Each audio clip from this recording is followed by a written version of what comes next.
ามนิดนึงคือพี่ว่ามันจะมีคนที่แบบฮะจริงเหรอโสดมาตลอดชีวิตจริงๆเหรอใช่ซึ่งก็แบบโดนฮาจริงหรอเนี่ยมาตลอดเหมือนกันนะยิ่งอายุมากขึ้นมันก็ยิ่งฮาจริงหรอมากขึ้นเรื่อยๆเคยไปเดทบ้างไหมคะจริงชีวิตนี้มีกิจกรรมเยอะมากยกเว้นเดทดีใจข้างบ้านเนี้ยจะต้องมีคำถามกลัวไหมจะขึ้นคานทองนิเวศสำหรับชอบเป็นไงคะอ๋อไม่มีป้าข้างบ้านค่ะป้าไม่กล้าถามป้าจะถามว่าแบบเรื่องตั้งรัฐบาลเป็นไงลูกอะไรอย่างเงี้ยเราเป็นคนมีเพื่อนหลากหลายประเทศใช่ไหมต่อให้ไม่ใช่อาชีพนักการเมืองนะเอาไปชีพแบบพนักงานบริษัททั่วไปเลยเนี่ยเพื่อนญี่ปุ่นเพื่อนจีนเนี่ยถึงระดับที่ว่าเรียนสูงเนี่ยพ่อแม่ไม่พอใจจบโทจบเอกพ่อแม่ไม่พอใจเพราะว่าจะหาสามียากทั้งที่แบบว่าเขาก็เกิดมาในครอบครัวที่แบบพ่อแม่เป็นหมอนะถ้าคุณไม่แต่งงานเขาจะรู้สึกว่าคุณยังไม่เติบโตมันไม่ผ่าน passage ของการเติบโตเป็นผู้ใหญ่เพราะฉะนั้นต้องแต่งงานก่อนจะเลื่อนขั้นอย่างเงี้ยก่อนจะไปชมรายการกันฝากกดไลค์กดแชร์กด subscribe เพื่อติดตามทุกเรื่องราวของคนโสดได้ที่ช่อง KRP Entertainment นะคะแขกรับเชิญของโสด Society EP นี้นะคะบอกเลยค่ะว่าเป็นตัวแทนของคำว่าโสดด้วยความสามารถที่แท้จริงค่ะเพราะว่าเธอคนนี้เป็นสาวเก่งในแวดวงการเมืองนะคะแล้วก็ชีวิตจริงเนี่ยโสดยังคงโสดอยู่ไม่ใช่สิต้องเรียกว่าโสดมาตั้งแต่เกิดเลยขอต้อนรับคุณช่อ พนิกาวานิชค่ะสวัสดีค่ะช่อขอบคุณมากนะคะที่ให้เกียรติกับรายการของเรานะคะดีใจมากค่ะพี่ถามนิดนึงคือพี่ว่ามันจะมีคนที่แบบฮะจริงเหรอโสดมาตลอดชีวิตจริงๆเหรอคะใช่ซึ่งก็แบบโดนฮาจริงหรอเนี่ยมาตลอดเหมือนกันนะยิ่งอายุมากขึ้นมันก็ยิ่งฮาจริงหรอมากขึ้นเรื่อยๆเพราะว่าถ้าตอนเรา20กว่าโสดก็ยังไม่แปลกใช่ไหมพอ30กว่าแล้วรู้สึกว่าแบบโสดแล้วก็แบบไม่เคยมีแฟนเลยกลายเป็นแรร์ไอเทมก็ดีนะดูมีคุณค่าดีดูเป็นตัวซีเครตเคยไปเดทบ้างไหมคะจริงชีวิตนี้มีกิจกรรมเยอะมากยกเว้นเดท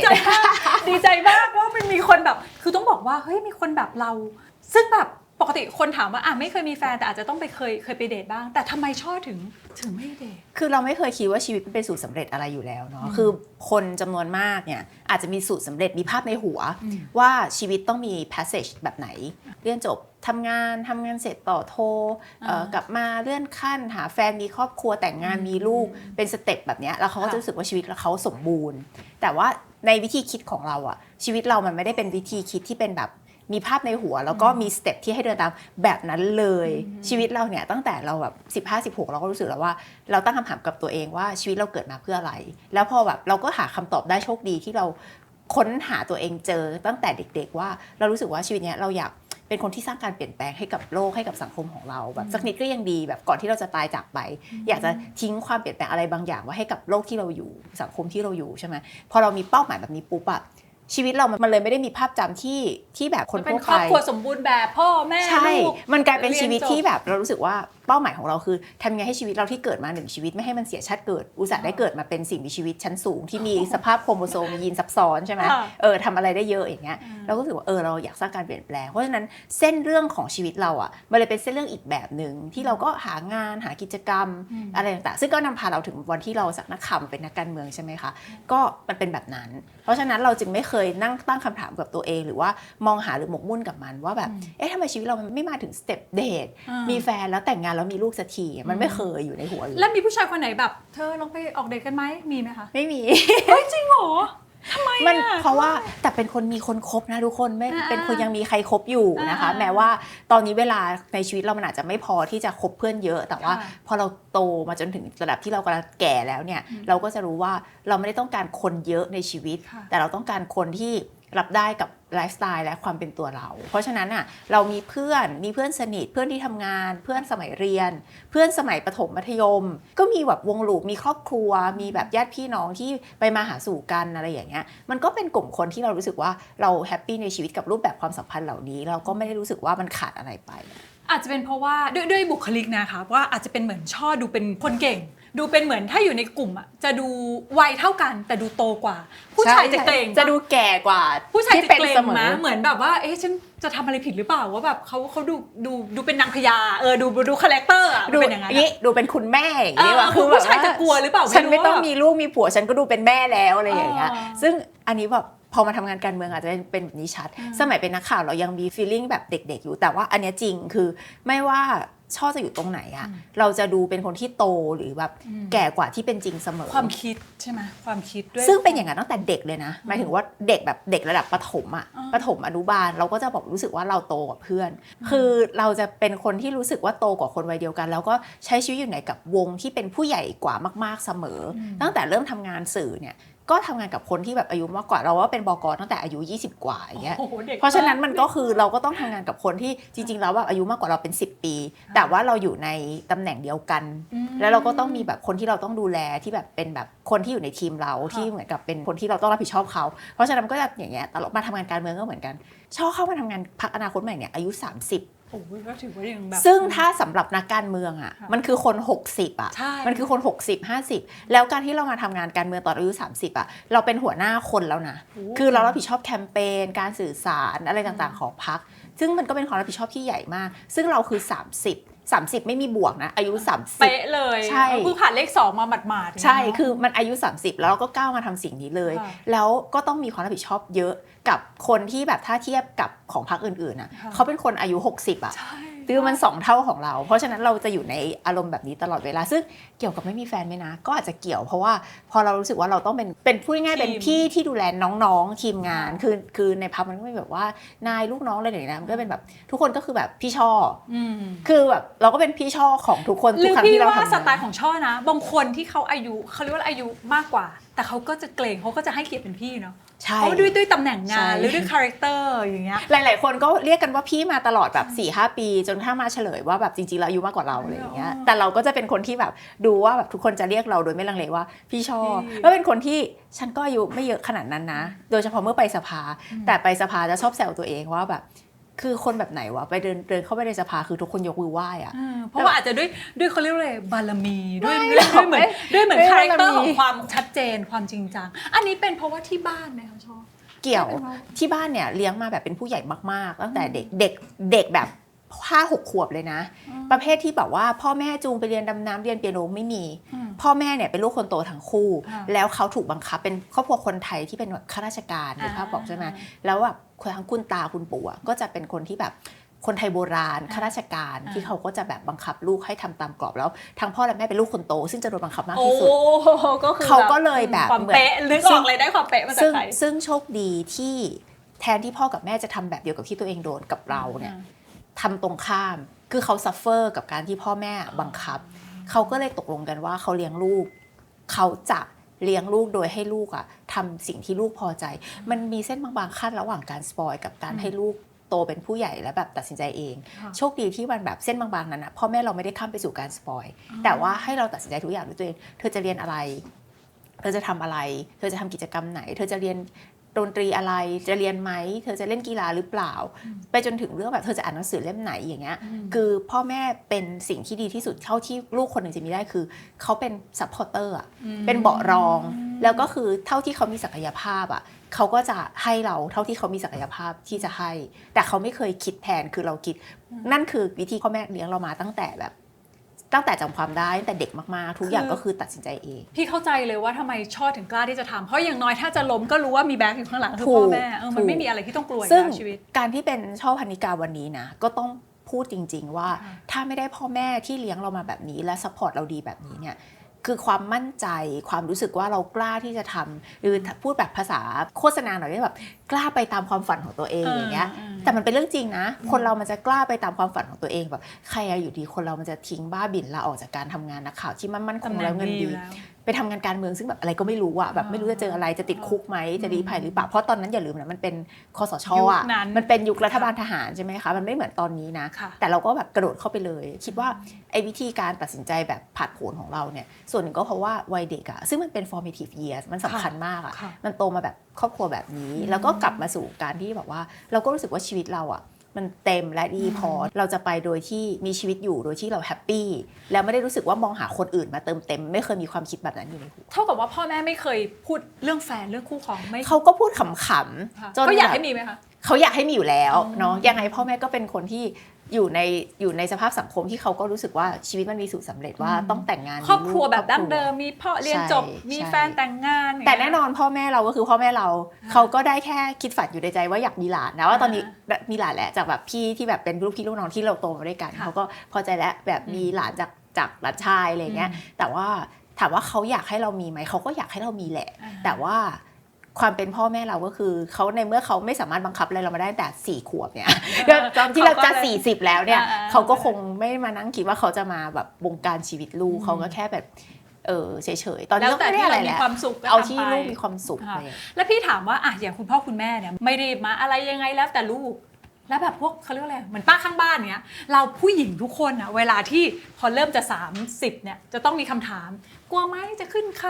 านทองนิเวศสำหรับชอบเป็นไงคะ อ๋อไม่มีป้าข้างบ้านค่ะ ป้าไม่กล้าถาม ป้าอาจจะไม่กล้าถาม ป้าไม่ถาม ป้าจะถามว่าแบบเรื่องตั้งรัฐบาลเป็นไงลูก อะไรอย่างเงี้ยแต่ว่าไม่มีแล้วก็เรื่องแบบญาติพี่น้องคืออย่างนี้เราเนี่ยอาจจะโชคดีหน่อยที่ว่าชีวิตเราถือว่าพูดกับเทียบกับคนทั่วไปก็ถือว่าค่อนข้างประสบความสำเร็จใช่ไหมคะเพราะฉะนั้นมันจะไม่ได้มีคำถามกดดันประเภทที่ว่าแบบเธอเป็นคนล้มเหลวเหรอทำไมเธอถึงไม่มีแฟนมันไม่มีแบบนั้น เพราะว่าคำว่าคานนะคะจริงๆแล้วสำหรับพี่ไม่รู้สึกอะไรคานก็คือไม่ฉันคือคิดจะขึ้นคานตั้งแต่เด็กอยู่แล้ว แล้วถ้าไม่มีคานบ้านก็พังสิคะยังไง แต่บางคนอาจจะรู้สึกเหมือนคำว่าคานหมายถึงรู้สึกด้อยค่าว่าโห ไม่มีใครเอา ซึ่งอันเนี้ยก็อย่างที่บอกว่าชอบคิดว่าในแง่หนึ่งชอบก็จะโชคดีมากกว่าผู้หญิงคนอื่นๆที่ถูกสังคมจัดแบบนั้นได้ง่ายถ้าไม่มีครอบครัวมาเป็นเครื่องพิสูจน์ความสำเร็จเขาจะถูกมองว่าล้มเหลวอีทีเนี้ยชีวิตเราเนี่ยมันมีเครื่องพิสูจน์ความสำเร็จอื่นๆอยู่เยอะเพราะฉะนั้นน่ะจะมองว่าเราไม่มีแฟนเราเลยล้มเหลวเนี่ยมันไม่เกิดกรณีแบบนั้นแต่ถามว่าโดนถามไหมโดนซึ่งเราก็จะแบบว่าอย่างเงี้ยว่าแบบไม่มีแฟนหรอไม่เคยมีแฟนเลยหรอยังไงทำไมแต่ว่าคนมักจะนำไปสู่ข้อสรุปว่าอย่างเงี้ยแหละเธอแบบเก่งเกินก็เลยแบบผู้ชายไม่กล้าจีบส่วนใหญ่คนก็จะไปสู่ข้อสรุปแบบนี้ซึ่งชอบบอกว่าเอาจริงๆคิดแบบเนี้ยก็ผิดนะในความรักชอบคิดว่ามันไม่มีคำว่าเก่งเกินไปหรืออะไรเกินไปหรอกแน่นอนชอบก็พูดหลายที่แล้วเนาะว่าถามว่าถ้าเป็นผู้ชายที่จะเข้ามาในชีวิตของเราเนี่ยจะต้องเป็นแบบไหนเราก็จะพูดคำแรกว่าเรารู้สึกว่าเขาต้องเก่งกว่าเราแต่ไม่ได้หมายความว่าเราแสวงหาคนที่แบบรวยกว่าประสบความสำเร็จในชีวิตเพื่อที่เราจะได้แบบไปอยู่กับเขาชีวิตเราจะได้ดีขึ้นไม่เราแค่รู้สึกว่าชีวิตเราซึ่งดีอยู่แล้วเนี่ยถ้าจะมี additional คือถ้ามีใครที่จะเพิ่มเข้ามาเนี่ยเขาก็ต้องเป็นการเพิ่มเข้ามาที่มันเป็นส่วนที่ดีคือเราไม่ควรเอาส่วนที่แย่เพิ่มเข้ามาในชีวิตถูกไหมคะเราก็รู้สึกว่าก็ต้องเป็นคนที่เก่งกว่าหรือว่ามอบคุณค่าอะไรบางอย่างที่ทำให้เรารู้สึกนับถือเขาได้อันเนี้ยมันถึงจะเป็นส่วนที่สามารถที่เรารู้สึกว่าเพิ่มเข้ามาแล้วดีใช่ไหมคะแต่มันไม่ได้หมายความว่าเติมเต็มไม่ได้หมายความว่าถ้าเราไม่สามารถหาคนคนนั้นได้แล้วเราจะล้มเหลวเช่นเดียวกันเมื่อกี้ที่บอกว่าเธอเก่งเกินไปก็เลยนี่ไงพอบอกว่ามองหาคนเก่งกว่าเราก็เลยแบบไม่มีชอบคิดว่ามันไม่ใช่การตัดสินใจประเภทที่ว่าใครเงินเดือนสูงกว่ากันตำแหน่งสูงกว่ากันเป็นที่รู้จักในสังคมมากกว่ากันแต่ว่าเราคิดว่าคำว่าเพราะว่าผู้หญิงเก่งเกินไปหรือไม่มีผู้ชายมาจีบข้อแรกก็ต้องแปลว่าผู้ชายต้องเหนือกว่าใช่ไหมหมายถึงว่าถ้าผู้ชายไม่รู้สึกเหนือกว่าผู้หญิงคนนั้นเนี่ยเขาก็จะไม่กล้าจีบผู้หญิงคนนั้นซึ่งก็รู้สึกว่าไม่ใช่เรารู้สึกว่าคนที่เราจะเอาเข้ามาเพิ่มในชีวิตเราต้องรู้สึกว่าเขาเก่งกว่าเราและเรานับถือเขาได้ชอบคิดว่าอันนั้นก็ไม่ใช่เพราะว่าเราต้องยอมรับผู้ชายเหนือกว่าแต่มันเป็นเพราะว่าคือการที่เรามีคนอีกคนนึงเพิ่มเข้ามาในชีวิตเนี่ยมันควรจะมี mutual respect คือมีความนับถือในกันและกันในขณะที่เราคิดว่าเขาควรต้องมีอะไรที่เก่งและดีที่เรานับถือได้ที่เก่งกว่าก็แบบไม่ได้หรอกมันไม่ได้มาเปรียบเทียบกันแบบนั้นพูดเอาแบบชัดๆก็คือเขาต้องเป็นคนที่เรานับถือได้นับถือ มีคุณ อาจจะ ค่าอะไร ทางใดทางหนึ่ง ใช่ เนาะ ในทางใดทางหนึ่ง ไม่จำเป็นว่าจะต้องรวยเพราะว่าบางทีเราอาจจะไม่ได้นับถือคนรวยก็ได้ ใช่ แต่เขาอาจจะเก่งอะไร ซึ่ง ที่ เราไม่ได้ แบ นั บบ ถือคนรวยอยู่แล้ว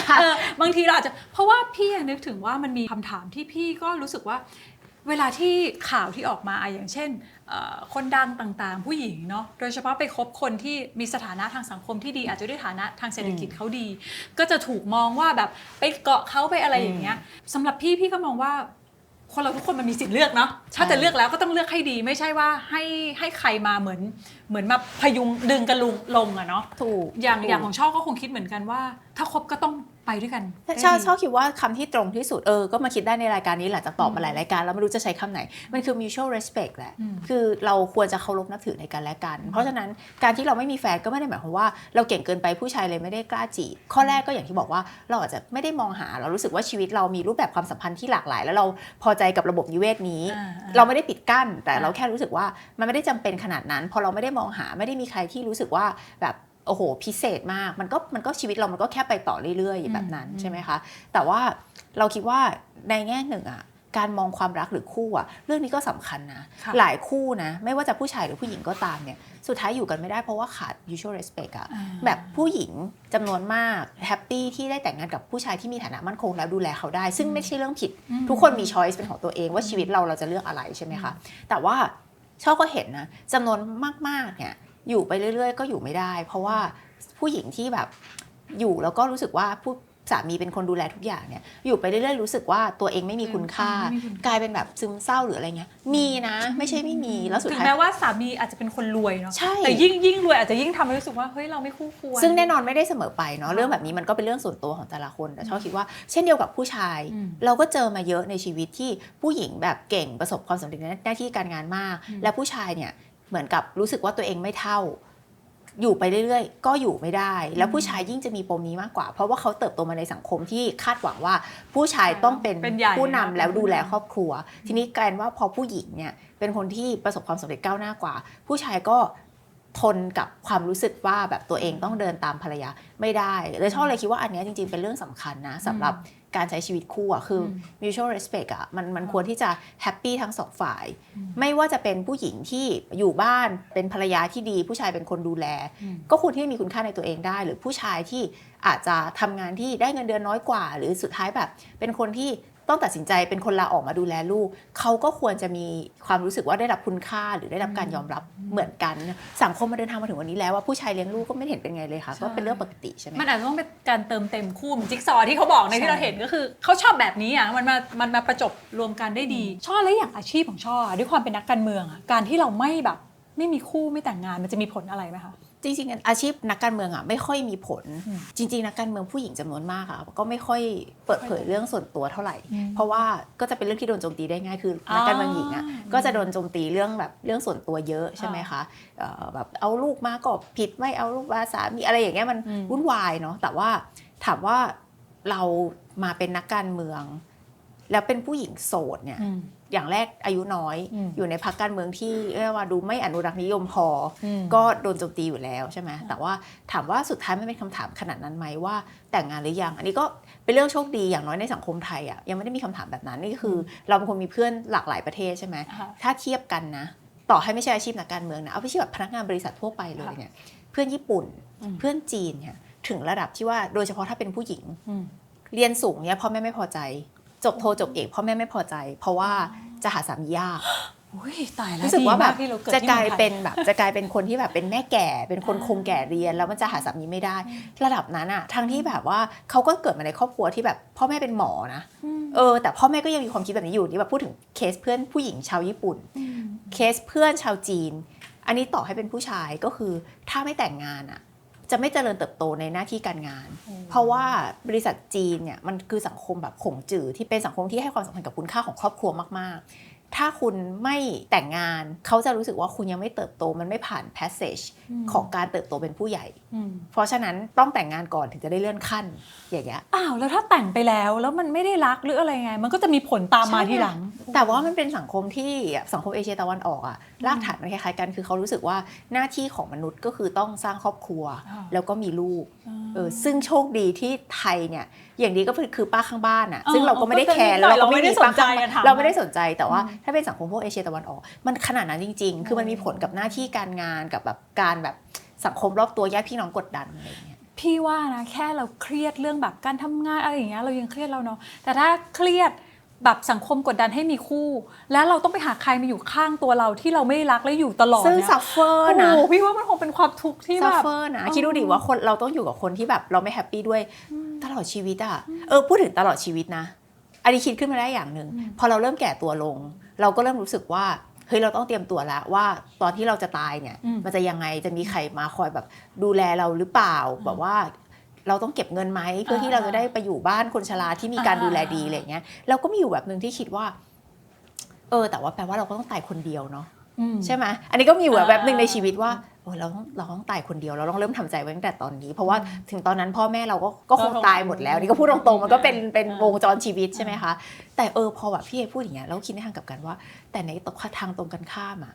แทนที่เราจะคิดว่าเราโสดเรามีชีวิตไปแบบนี้สุดท้ายเราจะตายคนเดียวเนี่ยต่อให้เราแต่งงานเนี่ยสมมุติถ้าเราแต่งงานแล้วเราแต่งงานด้วยเพราะว่าแค่มันต้องแต่งอะแล้วคนที่จะแบบอยู่กับเราตอนที่เราตายก็คือคนที่เราไม่ได้แฮปปี้ด้วยอย่างเงี้ยเหรอแล้วพี่ชอบดูแบบพวกเป็นด็อกิเมนทารีต่างๆที่มันเป็นแบบสืบสวนสอบสวนอ่ะพี่เห็นเยอะมากที่คนเราจะเสียชีวิตอ่ะคู่เราอ่ะพาร์ทเนอร์แบบเยอะมากๆนะที่แบบถ้ามีเกิดอะไรกับเราก็คือพาร์ทเนอร์ให้ดูไว้ก่อนเลยก็คือถ้ามันอยู่ด้วยความไม่ได้รักแล้วมันทนอยู่กันเนี่ยมันซัฟเฟอร์สุดๆมันซัฟเฟอร์มากๆเพราะฉะนั้นนะคะช่ออย่างปัจจุบันเนี้ยพี่เห็นเนาะว่าแบบสถิติเขาบอกมาเลยว่าคนโสดอ่ะเยอะขึ้นมาก40%พี่ดีใจมากพี่ยิ้มแบบโอ้ฉันมีเพื่อนเราจะเริ่มเป็นประชากรส่วนใหญ่ใช่โดยเฉพาะในเมืองเนี่ย50%แต่พี่ก็มานั่งคิดว่าโอเคมันก็เข้าใจได้คนเรามีสิทธิ์ที่จะเลือกแต่ถ้ามันเป็นอย่างเงี้ยตลอดไปในมุมของเศรษฐกิจการพัฒนาประเทศอย่างเงี้ยมันจะเป็นยังไงเพราะว่าอย่างตัวเองเนี่ยเคยไปเห็นกฎหมายค่ะชอบพี่เคยผ่านตากฎหมายหนึ่งที่พี่ชอบมากชื่อว่าภาษีชายโสดสมัยจอมพลป.พิบูลสงครามแต่เขาใช้คำว่าชายโสดเพราะผู้หญิงยุคนั้นอาจจะยังไม่ทำงานเก็บภาษีไม่ได้เขาบอกว่าผู้ชายไทยที่อายุแบบ25-45 ปีเนาะก็อาจจะวัยเจริญพันธุ์เนาะที่แบบไม่มีภรรยาโดยชอบด้วยกฎหมายนะหรือว่าแบบแยกทางกันแล้วก็มีรายได้ก็ต้องมีรายได้ประมาณนึงนะแบบเขาบอกว่าประมาณ960 บาทต่อปีก็จะเป็นระดับชนชั้นกลางใช่แล้วก็ต้องเสียภาษีปีละ5 บาทหรือ 10% ของภาษีเงินได้ที่เขาต้องจ่ายอยู่แล้วแต่มันก็มีข้อยกเว้นเช่นพระพวกคนมีลูกต่างๆสะท้อนให้เห็นว่าเฮ้ยเขาสนับสนุนให้มีลูกแต่ถ้าปัจจุบันเป็นแบบนี้คือคนแบบโสดไม่มีครอบครัวไม่มีลูกในมุมของสังคมมันจะเป็นยังไงจริงๆสังคมไทยเมื่อกี้พูดไปแล้วเนาะสังคมไทยเป็นสังคมสูงวัยสมบูรณ์แล้วแปลว่าเราเนี่ยเผชิญวิกฤตคนเกิดน้อยอันดับต้นของโลกเลยนะคะอันดับต้นของโลกคือเวลาเราคิดถึงเรื่องสังคมสูงวัยเราจะคิดถึงแบบญี่ปุ่นหรือยุโรปอะไรเงี้ยประเทศไทยจ้าประเทศแก่ก่อนรวยแก่ก่อนรวยจริงมันเป็นศัพท์วิชาการเลยนะคือเป็นประเทศที่แก่ก่อนรวยแปลว่าคุณอ่ะเข้าสู่ภาวะสังคมสูงวัยที่คนเกิดน้อยก่อนที่คุณจะกลายเป็นประเทศที่มีรายได้สูงอย่างยุโรปอย่างสแกนดิเนเวียเนี่ยเขาเป็นประเทศที่คนเกิดน้อยมากแล้วเขาต้องใช้วิธีแบบช็อตคัทด้วยการให้คนย้ายสัญชาติอ่ะคือแบบว่าลดแลกแจกแถมแล้วก็เอาคนเข้าไปเติมประเทศเขาขนาดนั้นแล้วใช่ไหมแต่ประเทศเราเนี่ยยังไม่ไปเป็นประเทศที่เป็นรายได้สูงยังติดกับดักรายได้ปานกลางแต่คนไม่เกิดแล้วคือคนไม่มีลูกแล้วเพราะอะไรแน่นอนหนึ่งเพราะว่าสวัสดิการมันแย่คือช่อเคยไปดูที่ฟินแลนด์ไปดูงานการศึกษาปรากฏเขาพาเราไปดูงานการศึกษาเขาเริ่มจากอะไรรู้ป่ะคะพาไปดูอนามัยแบบอนามัยของเมืองแบบอนามัยอ่ะเหมือนแบบแรกเกิดที่มีผลที่แบบที่แบบเป็นแบบหมอตำแยดูแลตั้งแต่คุณแม่ตั้งท้องคลอดแล้วบอกฮะอันนี้แบบมาดูงานการศึกษาเขาบอกว่าใช่ค่ะการให้การศึกษาที่ดีเริ่มตั้งแต่เด็กเติบโตเกิดมาโดยที่มีระดับ IQ และสุขภาพที่ดีซึ่งพร้อมต่อการเรียนรู้แล้วเขามีระบบดูแลที่เขาเรียก Baby Box ให้ตั้งแต่แม่ท้องเพื่อที่จะมั่นใจว่าเด็กได้รับวิตามินธาตุอาหารครบแล้วก็เกิดมาเป็นบุคลากรที่มีคุณภาพตั้งแต่แรกเกิดไม่มีโรคไม่มีภัยเป็นเด็กที่สุขภาพดีแล้วก็พ่อแม่สามารถลาคลอดได้ถ้าเจ้าจำไม่ผิดนี่คือแบบอย่างต่ำน่าจะ6 เดือนจริงๆน่าจะลาได้ถึง1 ปีแล้วก็พอหมดระยะที่พ่อแม่สามารถลาคลอดได้ตามกฎหมายปุ๊บเขาก็จะมีแบบสถานรับเลี้ยงของเมืองเลยที่แม่สามารถเอาลูกไปฝากไว้ได้ตอนเช้าแล้วก็รับกลับตอนเย็นเลิกงานแล้วเสร็จปุ๊บก็เข้าโรงเรียนก็คือแปลว่ามัน seamless หมายถึงว่าการเลี้ยงลูกอ่ะมันเหมือนโบราณเลยอ่ะคือชุมชนช่วยกันเลี้ยงเพราะบอกว่ามันเหมือนมันกลับไปยุคดึกดำบรรพ์อ่ะที่แบบว่าเด็กคนนึงเติบโตขึ้นมาโดยทั้งหมู่บ้านช่วยกันเลี้ยงอันนี้มันเป็นระบบความคิดแบบเดียวกันแต่เป็นระบบสมัยใหม่นั่นก็คือเขาต้องการให้ทั้งพ่อและแม่เนี่ยอยู่ในระบบการทำงานให้ได้มากที่สุดเพราะว่าเขาเป็นสังคมสูงวัยเขาต้องการคนทำงานนึกออกไหมคะและขณะเดียวกันต้องการคนเกิดเพิ่มด้วยเพื่อแก้ปัญหาสังคมสูงวัยในอนาคตเพราะฉะนั้นสิ่งแรกที่เขาทำก็คือทำให้มีระบบสวัสดิการรองรับดีพอที่พ่อแม่จะรู้สึกว่าการมีลูกไม่เป็นภาระ2ก็คือทำไงก็ได้ให้พ่อและแม่ทำงานทั้งคู่ไม่ต้องลาออกมาเลี้ยงลูกเพราะว่าเขาต้องการกำลังแรงงานซึ่งนั่นก็คือสิ่งที่ระบบสวัสดิการในสแกนดิเนเวียทำคือมีระบบดูแลเด็กตั้งแต่แรกเกิดจนถึงเข้าโรงเรียนฟรีทั้งหมดแล้วก็ดีมีคุณภาพด้วยแล้วก็พ่อแม่เนี่ยสามารถทำงานได้อย่างสบายใจตัดภาพกลับมาที่ประเทศไทย กไหมที่คนไม่มีลูก ค่ะ ถูกไหมคะแน่นอนลาคลอดกฎหมายเพิ่งผ่านหมาดๆเลย ใช่ เมื่อไม่กี่อาทิตย์ก่อนก็คือเพิ่มจาก90เป็น120 วันจริงๆแล้วก็แบบสิ่งที่พรรคเราเสนอเนี่ยคือ180แต่ว่าสุดท้ายต้องไปประนีประนอมกันว่าเอาจาก90เป็น120ก่อนซึ่งก็ถือว่าดีก็ถือว่าโอเค แล้วล่าสุดเพิ่งจะผ่านก็คือกฎหมายที่ให้สิทธิ์ลาป่วยประจำเดือนกับพักให้นมบุตรระหว่างทำงานได้ก็คือมีเบรกได้30นาทีระหว่างงานนายจ้างห้ามแบบหักเงิน ก็คือแบบไปปั๊มนมลูกอะไรแบบนี้นะคะ ซึ่งอะไรแบบนี้มันเป็นจุดเริ่มต้น แต่มันยังห่างไกลจากการทำให้คนรู้สึกว่าการมีลูกไม่ใช่ภาระ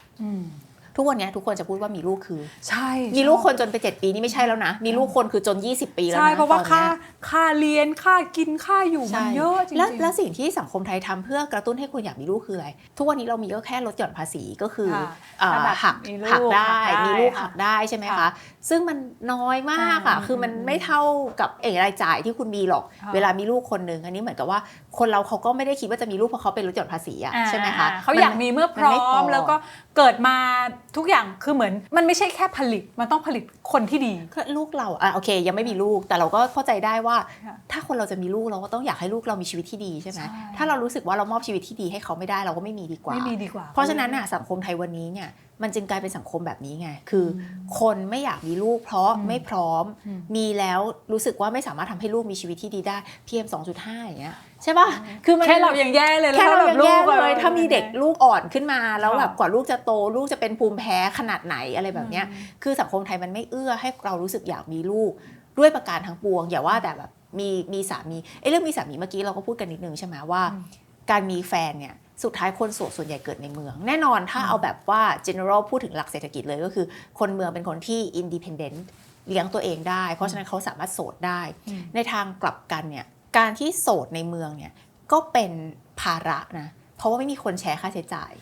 มันเลยตอนนี้มันเริ่มมีความสัมพันธ์ประเภทที่ว่าเป็นแฟนมีแฟนเพราะว่าแชร์ค่าห้อง ใช่ใช่ใช่ใช่เคยได้ยินว่า แชร์ค่าห้องค่าน้ำค่าไฟค่าเน็ตอย่างเงี้ย ค่ะ เพราะว่ามันจะประหยัดกว่ามันซึ่งไม่ได้ผิดนะ อืม แต่มันเป็นรูปแบบความสัมพันธ์แบบใหม่ๆ ที่เกิดขึ้นที่ทำให้เห็นว่าสุดท้ายไอ้เรื่องที่เราคุยกันที่ตั้งต้นว่าโสดไม่โสดเนี่ย ค่ะ สุดท้ายเป็นเรื่องของเศรษฐกิจและการเมืองมากๆมากๆเลยนะคะ ใช่ หรือว่าเนี่ยถ้าอยากมีลูกให้คนมีลูก คุณต้องทำสวัสดิการให้ดี คุณต้องทำเรื่องสิทธิลาคลอดพ่อแม่แบ่งกันใช้ได้แล้วลาคลอดได้นานขึ้น รวมไปถึงสวัสดิการเรื่องแบบเด็กเล็กอะว่าแบบเอาเด็กไปฝากที่ศูนย์ที่มีคุณภาพที่ดี โดยไม่ต้องไปฝากแบบเนอร์เซอรี่แพงๆใช่ไหมซึ่งนั้นมันก็เป็นยิ่งเป็นค่าใช้จ่าย ค่ะ ต่างๆเหล่านี้มันช่วยให้คนรู้สึกอยากมีลูกทั้งหมดสตัดดี้ล่าสุดช่อเห็นเขาไปสำรวจผู้หญิงมาว่าจริงๆแล้วผู้หญิง60กว่า80กว่าเปอร์เซ็นต์อยากมีคู่60กว่าเปอร์เซ็นต์อยากมีลูกแต่นั่นคืออยากแต่มีไหม มีไม่ได้เพราะว่า คือ แบบมีแล้วเดี๋ยวเป็นภาระหนัก เขาไม่ ล ได้ ทีนี้ ไม่อยากมีเขาอยากมีแฟนเขาอยากมีลูก ค่ะ แต่ด้วยภาระเนี่ยผ่อนบ้านผ่อนรถแค่เอาชีวิตตัวเองให้รอดเนี่ยก็รู้สึกว่าเป็นไปไม่ได้เลยที่เราจะมีลูกเราต้องเก็บเงินส่งเป็นค่าเทอมลูกอย่างเงี้ยใช่ไหมคะเพราะฉะนั้นถ้ารัฐยังไม่แก้ตั้งแต่ต้นทางนะสิทธิลาคลอด เรื่องของสวัสดิการแม่ในที่ทำงานเรื่องการปั๊มนมการมีห้องปั๊มนมอะไรแบบนี้นะคะ ไปจนถึงเรียนฟรีที่ดีจริง ฟรีจริงดีจริงนะคะไปจนถึงเรื่องภาพโดยรวมอากาศที่สะอาดพอที่แบบเรารู้สึกว่ามีลูกก็ได้ลูกน่าจะเกิดและเติบโตมา โดยมีโลกที่ดีอาศัยอยู่ สวัสดิการเหมือน ย สวัสดิการพร้อมที่ทำให้เรารู้สึกว่าเราจะสร้างใครสักคนออกมาเขาจะต้องมีชีวิตที่ดีกว่าเรา ใช่ใช่ คือต้องบอกว่าชอบแบบมองในมุมกว้างแล้วก็เป็นคนที่ด้วยอาชีพ เพ การ ราะว่า งา เรา น เป็นนักการเมือง ใช่ เราจะมองในเชิงนโย ด้ว บาย ย ด้วย นะ อาชีพการงานของช่อแล้วก็พี่ไม่แปลกใจว่าทำไมช่อถึงเลือกที่จะโสดเพราะว่าทุกวันนี้ช่อก็ดูแฮปปี้คือถ้าอย่างที่บอกว่าถ้าไม่มีคนที่ดีกว่าช่อก็เลือกที่จะเป็นแบบนี้ เพราะฉะนั้นต้องถามว่าหลายคนที่ดูช่อจะดูช่อเป็นแบบไอดอลเนาะว่าช่อมีระบบการจัดงานทำงานเต็มที่และการใช้ชีวิตนอกงานช่อเต็มที่แบบนี้ไหมคะพวกไลฟ์สไตล์ของเราเป็นยังไง โอ้เต็ม บ้าง เต็มที่ทุกขีดเป็นคนที่ถ้าชีวิตมีแบบแม็กซ์กี่ขีดก็คือเต็มแม็กซ์ทุกขีดนะคะการทำงานเนี่ยบังคับให้เราต้องเป๊ะเพราะว่าเราทำงานที่มันเกี่ยวพันกับประเทศเนาะโอเคตอนนี้ไม่ได้เป็นสสแล้วรุ่นตัดสิทธิทางการเมืองแต่ว่าเราก็ยังทำงานในกรรมาธิการทำงานในแวดวงของสภา ซึ่งเราก็เป็นกรรมาธิการที่ความมั่นคงและกิจการชายแดน คือมันเรื่องของเราไม่ใช่ ซึ่งมันเป็นเรื่อง ชีวิต ใหญ่ เราไม่ใช่เรื่องของเราคนเดียว ใช่ ไห มันเป็นเรื่อง ควา ที่ ป๊ะ ความรับผิดชอบมันสูง งาน ค่ะ เรามันผิดพลาดไม่ได้ ค่ะ ไปพูดอะไรแบบผิดพลาดนิดหน่อยจะกลายเป็นมีปัญหาชายแดนอย่างเงี้ยนึกภาพบอกว่า นึกออก คือมันจะใหญ่เกินกว่าที่เราจะรับผิดชอบได้ เพราะฉะนั้นการงานห้ามผิดเราก็จะต้องเต็มที่กับมันต้องเป๊ะกับมันนะคะก็จะเรียกร้องตัวเองสูงมากในเรื่องของการทำงานเป็นคนที่จะเฟลมากถ้าเราทำอะไรแบบ ไม่ได้ตามมาตรฐานอะไรแบบเนี้ยในแง่ของการใช้ชีวิต ใช้ชีวิต ก็จะสุด นอกงาน คือชอบมีคนถามว่าทำไมชีวิตเธอมันดูแบบวันหนึ่งมี40ชั่วโมงเหรอทำไมเธอทำหลายอย่างก็ต้องบอกว่าก็พยายามจะทำให้ได้ทุกอย่าง เพราะว่าเราก็ไม่ได้อยากจะทำงานอย่างเดียวอะ คือการทำงานมันก็กินเวลาเราไปเยอะมากแล้ว แต่ว่าเราจะทำงานอย่างเดียวชีวิตเรามันก็ไม่มีความสุขอะเราก็ยังจะต้องไปนวดไปแบบออนเซ็นไปมาสก์หน้าไปวิ่งไป ก็มีชีวิต กินอาหาร แบบ อร่อย ชีวิตที่เป็น complete เหมือน ไปแบบ คน ดูห เมื นัง อง อ่านหนังสือใช่ แล้วก็คิดว่ายิ่งงานมัน take toll on เราเท่าไหร่คืองานมันเรียกร้องจากเราสูงมันเหนื่อยมันเครียดเนี่ยมันก็จะต้องมีส่วนที่ชีวิตเรามีความสุข เพื่อเราเรียกว่าเติมพลังเติมน้ำมันให้กับชีวิตเราใช่ไหมว่าเราก็ต้องมีส่วนที่ทำให้รู้สึกว่าเราได้พักได้กินอาหารอร่อยได้ไปวิ่งสูดอากาศเขียวๆต้นไม้ใหญ่ๆยามเช้าอากาศบริสุทธิ์พบเจอผู้คนอะไรอย่างเงี้ยมันก็เลยทำให้เราดูเหมือนกับว่าชีวิตเราแบบ activities เยอะไปสุดทุกทางแต่ว่าสุดท้ายมันก็แค่การที่ถ้าเราเหนื่อยเราเครียดกับอะไรเราก็ต้องหาสิ่งมาชดเชยเพื่อให้ชีวิตมันบาลานซ์นั่นเองก็ อันนี้ จั ก็ ด เป็น การเวลาเอา เป็นการแบบดูแลตัวเองแบบร่างกายสุขภาพกายเนาะแล้วใจอ่ะเพราะพี่ว่าด้วยอาชีพช่อเนาะมันมีความสวิงมากอ่ะมันมีแบบผิดพลาดอะไรนิดนึงมันแบบโอ้โหมันเป็นเรื่องใหญ่ แต่คนเรามันก็ต้องมีวันที่มันผิดพลาดเนาะมันคงไม่มีใครที่จะเพอร์เฟกต์ได้ทั้งหมดแล้ววันที่เราท้อใจหรือวันที่เรารู้สึกแบบเฮ้ยมันผิดหวังกับอะไรบางอย่างอย่างเงี้ยเรามีอะไรใครที่จะเป็นคนฮีลใจให้เราได้คะวิธีการที่จะคิวตัวเองนะที่ดีที่สุดนะเพิ่งมาเรียนรู้ตอนเริ่มแก่ตอนสมัยเด็กๆที่มีความมั่นหน้ามั่นอกมั่นใจเยอะยังไม่เรียนรู้นะแต่พอเราเริ่มโตเป็นผู้ใหญ่จริงๆแล้วเนี่ยเราเรียนรู้ว่าวิธีการที่ดีที่สุดในการรับมือกับความผิดพลาดล้มเหลวคือแค่รับมันเท่านั้นเองค่ะ รับความจริงเนาะก็ไม่ต้องปฏิเสธความจริงคือยอมรับว่าอันนี้เราพลาดอันนี้เราคิดผิดอันนี้เราทำไม่ดีเราไม่ควรทำแบบนั้นเลยแล้วอย่ากลัวที่จะร้องไห้ให้กับตัวเองอย่ากลัวที่จะแบบรู้สึกเศร้าเสียใจร้องห่มร้องไห้เป็นนะบางทีแบบเวลางานมันผิดพลาดมันอะไรล้มเหลวเยอะๆแบบกลับบ้านร้องไห้เป็นเรื่องปกติโอเคมันไม่ได้เกิดบ่อยหรอกแต่ว่าเวลามันเกิดขึ้นเนี่ยก็จะรู้ว่าร้องไห้เถอะอย่าเก็บมันเอาไว้ร้องไห้แล้วก็เราก็จะ recover เองแล้วก็เราก็ไปหาอะไรดีหาอะไรอร่อยกินให้มันแบบชุบชูใจแล้วเราก็ค่อยมานั่งแบบ reflect ว่ามันผิดพลาดมันเกิดขึ้นได้ยังไงแล้วก็แก้ไขเพราะฉะนั้นถ้าตอบแบบสั้นที่สุดคือวิธีในการฮีลใจตัวเองนะคะคือยอมรับค่ะว่ามันผิดยอมรับค่ะว่ามันไม่ดีหรือแล้วถ้ามันเอฟเฟกต์คนอื่นก็ไปขอโทษเขาซะถ้ามันไม่ได้เอฟเฟกต์คนอื่นมันเป็นแค่ความล้มเหลวของอีโก้เราเองเราก็แค่ขอโทษตัวเองซะว่าพนิกาเธอแบบแย่มากที่เธอเป็นแบบนี้เธอล้มเหลวนะวันนี้วันพรุ่งนี้เอาใหม่แค่ ก็ นั้นเอง จริงๆชอบพูดมันก็ทำให้เห็นว่ามันก็แค่เรื่องง่ายๆผิด ใช่ ก็ยอมรับผิดแล้วก็แก้แค่นั้นเอง ใช่ ไม่ต้อง ใช่ ไม่ต้องแบบไม่ต้องอะไรมากมายไม่ต้องทำให้มันเป็นเรื่องใหญ่เดี๋ยวมันจะ ใช่ ยิ่งใหญ่เข้าไปใหญ่ ใช่คือไม่ต้องหาข้ออ้าง า ไม่ต้องพยายามแบบปลอบใจตัวเองว่าเราไม่ผิดหรอกเราทำดีที่สุดแล้วไม่ถ้าเธอทำดีที่สุดแล้วมันจะไม่ผิดแปลว่าเธอทำไม่ดีแต่การทำไม่ดีไม่ใช่ว่าเธอต้องไปตายทำไม่ดีแปลว่าเธอต้องมาคิดว่าที่พลาดมันคืออะไรแล้วเสียใจให้เวลาในการที่แบบตัวเองจะรู้สึกเศร้าเสียใจรู้สึกเฟลก็ให้เวลามันไปค่ะชีวิตมนุษย์มันล้มได้เสร็จแล้วเราก็ลุกขึ้นมาเท่านั้นเอง ก็วางแผนไปชอบดูเป็นคนที่แบบวางแผนทุกอย่างเป๊ะๆถ้าพี่จะถามว่าความโสดเนาะสิ่งที่มันสำคัญอนาคตข้างหน้าถ้าเราโสดการงานเนี่ยเรารับรู้อยู่แล้วพี่ขอถามเรื่องการเงินชอบวางแผนยังไงว่าแน่นอนพอโสดปุ๊บเนี่ยเราอยู่เดี่ยวๆของเราอย่างคุณพ่อคุณแม่ชอบก็ท่านก็พี่เชื่อว่าท่านดูแลตัวเองได้อยู่แล้วในพาร์ทของตัวเราดูแลบริหารการเงินยังไงบ้างคะที่ให้แบบเรามีเงินไปจนถึงสมมติวันหนึ่งที่มันต้องโสดจริงๆตั้งแต่ก่อนที่แบบว่าจะไปถึงวันที่เราแบบแก่เนี่ยสำคัญที่สุดคือเรื่องแบบสุขภาพโดยปัจจุบันเพราะว่าเราก็อยู่ในวัยที่แบบกลางคนแล้วใช่ไหมมันก็ต้องมีการแบบเช็คสุขภาพมีเจ็บมีป่วยมีอะไรบ้างเพราะฉะนั้นเนี่ยอันนี้เป็นเรื่องที่ซีเรียสอย่างที่บอกว่าเราก็คิดเราเริ่มคิดไปแล้วว่าถึงวันสุดท้ายเราต้องตายคนเดียวนะซึ่งแบบว่าโอ้ฟังดูเศร้ามากแต่ว่าไม่หรอกต่อให้เธอมีลูกก็ไม่ได้การันตีคือการันตีว่าแบบว่าคือเราน่าจะเป็นเจเนอเรชันสุดท้ายแล้วที่เรารู้สึกว่าเราต้องเลี้ยงดูพ่อแม่เราเจเนอเรชันต่อไปเขาจะไม่มีความคิดแบบนั้นแล้วมันเป็นความเปลี่ยนแปลงของสังคมเนาะไม่ได้เกี่ยวกับการอักตันยูไม่รู้คุณคนอะไรเนาะแต่เราคิดว่าเราน่าจะเป็นเจนสุดท้ายแหละที่เรารู้สึกว่าเรามี obligation แฮปปี้ที่จะทำใช่แฮปปี้ที่จะทำไม่มีใครมาบีบให้เราทำเพราะฉะนั้นเนี่ยในปัจจุบันก็เป็นคนที่ทำประกันซึ่งอันนี้มันคือการรับผิดชอบมันคือการรับผิดชอบชีวิตตัวเองใช่ไหมคะแล้วก็อะไรที่มันเป็นการลงทุนอ่ะจะไม่เพราะว่าเป็นคนที่ไม่เก่งด้านการลงทุนเพราะฉะนั้นเราจะไม่ลงทุนในอะไรที่มีความเสี่ยงเราก็จะดูแบบกองทุนที่มันแบบมั่นคงเพราะเราก็คิดว่าเฮ้ยเราต้องวางแผนนะแต่พูดตรงๆนะเป็นคนที่